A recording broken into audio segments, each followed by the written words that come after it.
মদ্যপান, ধূমপান ও মাদক সেবন স্বাস্থ্যের পক্ষে ক্ষতিকারক।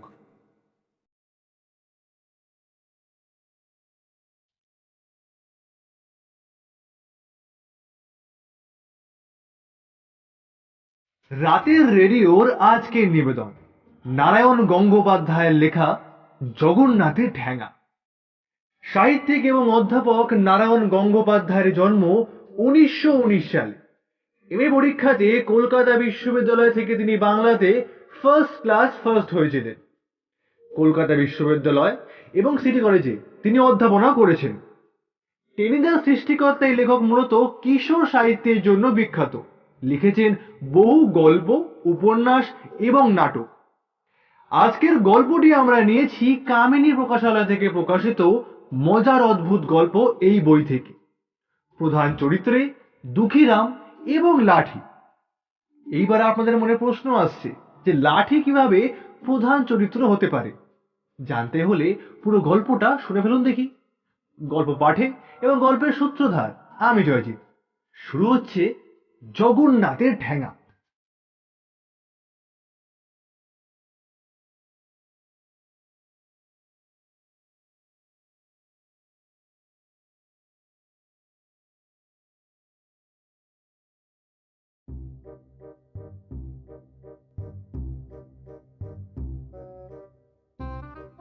দুঃখীরাম গরিব ভিখারি।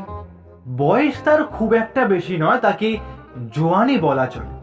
কিন্তু তার মা নেই, বাপ নেই, ভাই নেই, বোন নেই, এক কথায় বিশ্ব সংসারে তার কেউ নেই।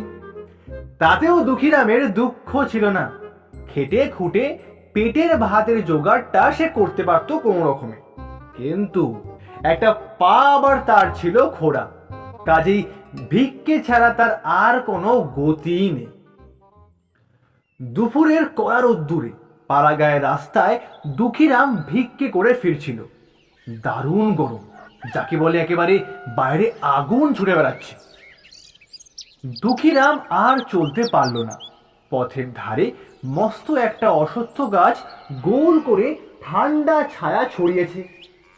হাতের লাঠিখানা পাশে রেখে সেখানেই শুয়ে পড়ল সে। ঘুম ভাঙলো তার বিকেলে। উঠে গিয়ে দেখলো লাঠিখানা সেখানে আর নেই। সে ঘুমোচ্ছে দেখে কোনো দুষ্টু লোক মজা করবার জন্য লাঠিখানা নিয়ে কোথাও যেন ফেলে দিয়েছে। গরিব ভিখারির ভাঙা লাঠি চুরি করবে এমন চোর অবশ্য বিশ্ব সংসারে নেই। কিন্তু লাঠি চুরি যাক আর কেউ ফেলেই দিক, দুঃখীরামের অবস্থা একেবারে সঙ্গীন। লাঠি ছাড়া দুপা হাঁটাই তার পক্ষে মুশকিল। এখন সে ভিক্ষে করতে কিভাবে বেরোবে? কেমন করি বা বাড়ি ফিরে যাবে? তার নিজের কুড়ে ঘরটাও যে এখান থেকে মাইল খানেক দূরে। একে তো গোটা দিন ভিক্ষে শিক্ষে করে বিশেষ কিছু হয়নি তার।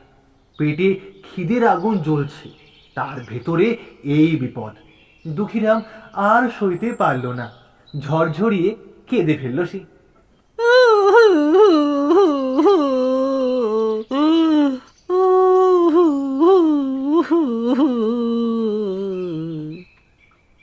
তখন হঠাৎ একটা শব্দ শুনল সে। মনে হলো তার পেছনে উপর থেকে কি যেন একটা টুপ করে পড়ল। চমকে তাকিয়ে দুঃখীরাম দেখলো একখানা লাঠি। যেসব লাঠি হাতে করে বাবুরা ঘুরতে বেরোয় ঠিক সেই রকম দেখতে, তবে একেবারে সেই রকমটি নয়। কালো কুচকুচে রং তার, গোটা কয়েক গাঁট তাতে আছে। হাতলের গায়ে রঙিন কাচের ছোট্ট ছোট্ট দুটো চোখ বসানো। হঠাৎ দেখলে মনে হয় চোখ দুখানা মিটমিট করে তাকাচ্ছে। দুঃখীরাম ভারী আশ্চর্য হয়ে গেল। এই আবার কার লাঠি? কাছাকাছি লোকজন তো কেউ নেই। অশ্বত্থ গাছ থেকে তোটা পড়েছে বলে মনে হচ্ছে। কিন্তু অশ্বত্থ গাছে লাঠি গজায় এ কথা কবে কে শুনেছে? কাক অবশ্য গেরস্ত বাড়ি থেকে মুখে করে এটা ওটা নিয়ে আসে, কিন্তু এত বড় একটা লাঠি বই আনতে গেলে একটা নয়, অন্তত ডজন তিনেক কাক দরকার। এক বাদর কিংবা হনুমান এসব করতে পারে, কিন্তু এই তল্লাটে তো ওসব কিছুই নেই। তবে এ লাঠি কার? দুঃখীরাম কিছুক্ষণ দ্বিধা করল, তারপর ভাবলো, যারই হোক না কেন আমি তো এখন কুড়িয়ে নি। একটা লাঠি আমার নেহাতি দরকার, নইলে এক পাও আমি হাঁটতে পারছি না। পরে গায়ের ভেতর জিজ্ঞেস করে মালিককে ওটা গিয়ে ফেরত দিয়ে দেব, কিছু বকশিসও তাতে মিলে যাবে নিশ্চয়ই। দুঃখীরাম লাঠির দিকে হাত বাড়ালো, আর সঙ্গে সঙ্গে তার মনে হলো সে হাত দিয়ে চেপে ধরবার আগেই লাঠিখানা তার মুঠোর মধ্যে এসে প্রবেশ করলো, যেন ওটা জীবন্ত। সে কখন ওকে ডাকবে তার জন্য অপেক্ষা করছিল লাঠিটা। দুঃখীরামের গোটা শরীর যেন শিউরে উঠল, কিন্তু আদৌ তার ভয় করলো না। লাঠি হাতে নেওয়া মাত্র যেন সে কেমন জোর পেল গায়ে। পেটে খিদে তেষ্টা সত্ত্বেও ভারী ফুর্তি হলো তার মনে। দুঃখীরাম লাঠিতে ভর দিয়ে উঠে পড়ল, চলতে লাগলো গ্রামের দিকে। খাসা লাঠি, যেমন হালকা তেমন শক্ত। দুঃখীরামের ওটা নিয়ে চলতে এত আরাম লাগলো যে সে খোড়া, সে কথা বেমালুমই ভুলেই গেল সে। পথের ধারে প্রাণকেষ্ট হালদারের বাড়ি। লোকটা ভারী বজ্জাত, একটা বিতেকে চিরি খেকি কুকুর সে পোষে, আর রাস্তায় গরিব দুঃখী দেখলেই তার দিকে কুকুরটাকে লেলিয়ে দেয়। ব্যাপারটা জানতো বলেই ভয়ে ভয়ে দূর দিয়ে যাচ্ছিল দুঃখীরাম। প্রাণকেষ্ট বাড়ির সামনে একটা খাটিয়ায় বসে বিড়িতে টান দিচ্ছিল। সে ঠিক দেখতে পেল দুঃখীরামকে। শয়তানি হাসিতে প্রাণকেষ্টের মুখটা একেবারে ছেয়ে গেল।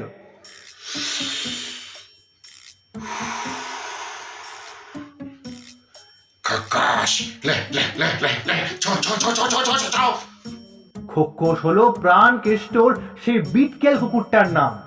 সে মনিবের খাটিয়া তলায় বসে কটাং কটাং করে হাড় কামড়াচ্ছিল।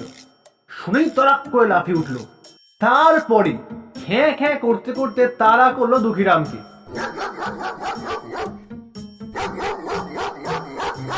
দুঃখীরামের প্রাণ একেবারে উড়ে গেল। খোড়া পা নিয়ে এখন যে সে কোন দিকে পালাবে তা ঠিক করতে পারলো না। খোকস তার সামনে গিয়ে সমানে খ্যাঁ খ্যাঁ করতে লাগলো, আর দুঃখীরামের দুর্গতি দেখে খাটিয়ার ওপর হাসতে লাগলো প্রাণকেষ্ট।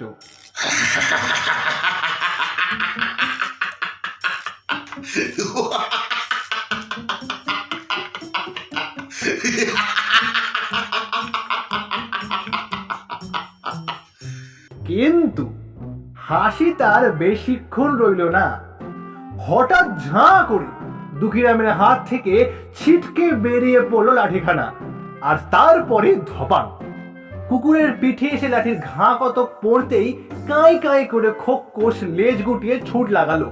বোধহয় এক ছুটতে মাইল তিনেক পেরিয়ে গেল সে।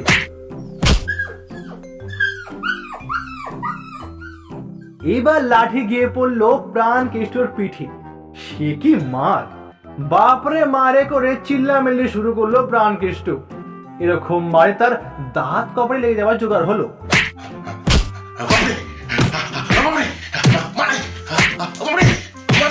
আর সেই মুহূর্তে যেন শূন্য থেকে শোনা গেল একটা গম্ভীর গলার আওয়াজ।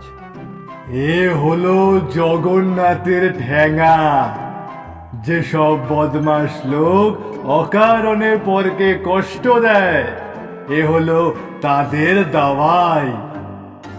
আর প্রাণকেষ্টকে শায়েস্তা করে লাঠি আবার শুরুত করে ফিরে এলো দুঃখীরামের হাতে।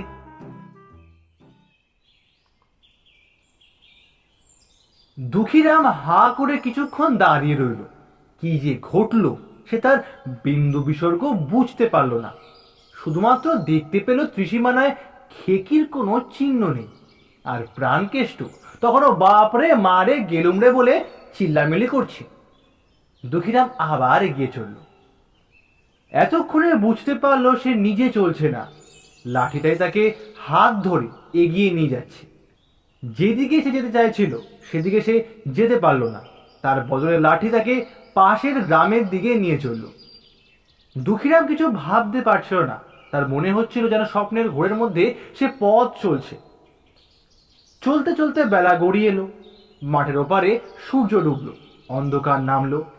দুঃখীরাম ভাবছিল অনেক আগেই তার কুড়ে ঘরে ফেরা উচিত ছিল। রাত হয়ে গেলে এতখানি পথ সে হাঁটবে কি করে? কিন্তু নিজের ইচ্ছায় সে কিছুই করতে পারছে না। লাঠিখানা তাকে যেখানে খুশি সেখানে নিয়ে যাচ্ছে। পাশের গ্রামের নাম মদনপুর, আর গ্রামে ঢুকতে যার মস্ত বাড়ি তার নাম বদন মণ্ডল। বদন মস্ত মহাজন, দারুণ বড় লোক। তার বাড়িতে নাকি টাকা পয়সায় ছাতা পড়ে। কিন্তু হলে কি হয়, তার মতো নিষ্ঠুর লোভী এই ভূ ভারতে আর একটিও নেই। কি করে দেনার দায়ে গরিবের ভিটে মাটিটুকু পর্যন্ত কিনে নেবে, এই তার রাত দিনের চিন্তা। আজ বদন মণ্ডলের বাড়িতে দারুণ ভোজের আয়োজন। কি যেন একটা মামলা এসে জিতেছে, তাই বিরাট রকম খাওয়া দাওয়া জোগাড় করেছে সে। বিস্তর বন্ধু বান্ধব আত্মীয় স্বজন জড়ো হয়েছে। পেট্রোম্যাক্স জ্বলছে, মাছ মাংস পোলাওয়ের গন্ধে চারদিক ভরে উঠেছে। দুঃখীরামের পেটের খিদেটা পোলাওর গন্ধে আবার চা দিয়ে উঠল। ভোজের আসরের সামনে গিয়ে দাঁড়ালো দুঃখীরাম, হাত পেতে করুণ গলায় বলল, বাবু, গরিবকে যদি দয়া করে দুটো খেতে দেন তাহলে বড্ড ভালো হয় বাবু। চোখ পাকিয়ে বদন মণ্ডল চেঁচিয়ে উঠল, আহ, এই অকাল কুষ্মাণ্ডটা আবার এখানে কোথা থেকে এলো রে? এই, কে আছিস? বার করে ডেকে। সারা দিন খেতে পাইনি বাবু, দয়া করুন বাবু। চুপ করে দাঁড়িয়ে দেখছিস কি সব? ঘাড় ধরে তাড়িয়ে দে নাই অকাল কুষ্মাণ্ডটাকে। আপদগুলো হার জ্বালিয়ে খেলো দেখছেই। আর তক্ষুনি দুঃখীরামের হাত থেকে ছিটকে বেরিয়ে পড়ল লাঠিখানা। তারপরে কি যে হলো তা কেউ জানে না। শুধুমাত্র চারিদিকে গেলুমড়ে, রব দমাদম, ধপাধপ, ঝনঝন আওয়াজ শুধুমাত্র হতে লাগলো, যেন প্রলয় কাণ্ড চলতে লাগলো। আলোগুলো ভেঙে গুঁড়ো গুঁড়ো হয়ে গেল, বাসনপত্র তছনছ হয়ে গেল, খাবার দাবার ধুলোয় কাদায় মাখামাখি হয়ে গেল। অতিথি ঠাকুর বাড়ির লোকজন ঠ্যাঙানি খেয়ে কে যে কোন দিকে ছুটে পালালো তা বোঝাই গেল না।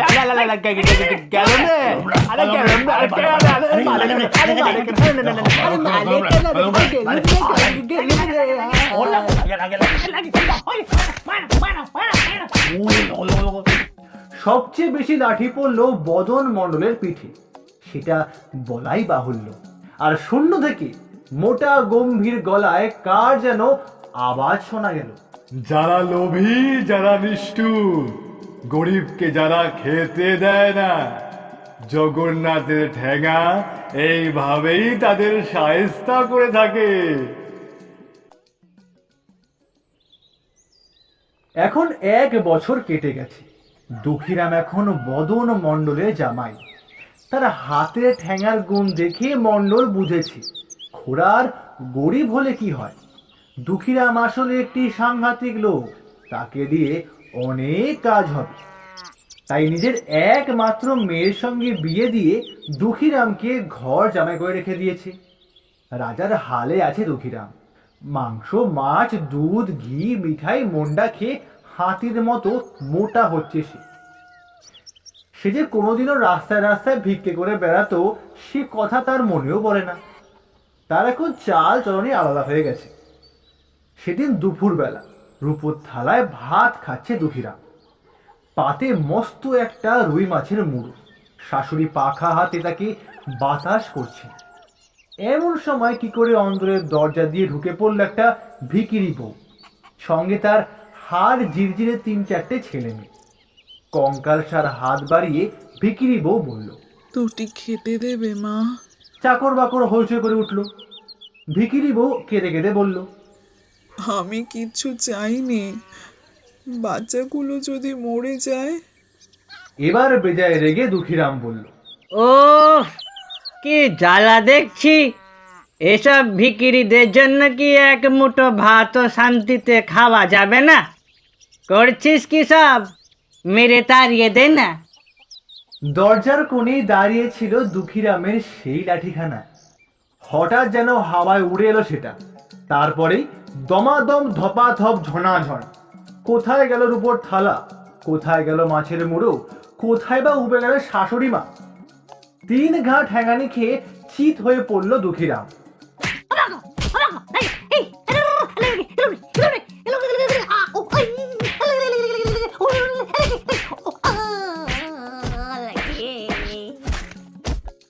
শূন্য থেকে আবার সেই মোটা গম্ভীর স্বর শোনা গেল। শিক্ষা পেয়েও যারা তা ভুলে যায়, জগন্নাথের ঠ্যাঙা এমনি ভাবেই তাদের তা মনে করিয়ে দেয়।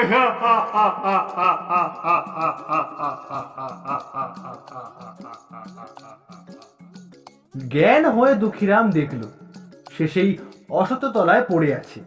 গায়ে তার ভিখিরির সেই ছেঁড়া পোশাক, পাশে তার সেই পুরনো অষ্টাবক্র লাঠিখানা।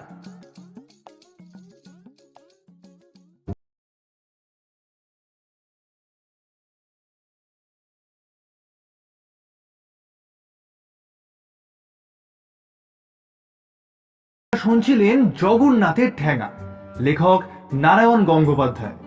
প্রাণকেষ্ট এবং চাকরের চরিত্রে সুমন, ভিখিরি বইয়ের চরিত্রে নেহা, গল্প পাঠ বদন মণ্ডল, অচেনা গম্ভীর গলা এবং দুঃখীরামের চরিত্রে আমি জয়জিৎ। ব্যাকগ্রাউন্ড সাউন্ড এবং স্পেশাল এফেক্টসে জয়জিৎ। Poster design Joyjit. গল্পের পরিকল্পনা এবং পরিচালনায় জয়জিৎ এবং সুমন। আগামী বৃহস্পতিবার আমরা আবার আসবো বাংলা বা বিশ্ব সাহিত্যের কোনো এক রহস্য, রোমাঞ্চ বা ভৌতিক গল্প নিয়ে ঠিক সন্ধ্যে 7টায়, শুধুমাত্র রাতের রেডিও ইউটিউব চ্যানেলে।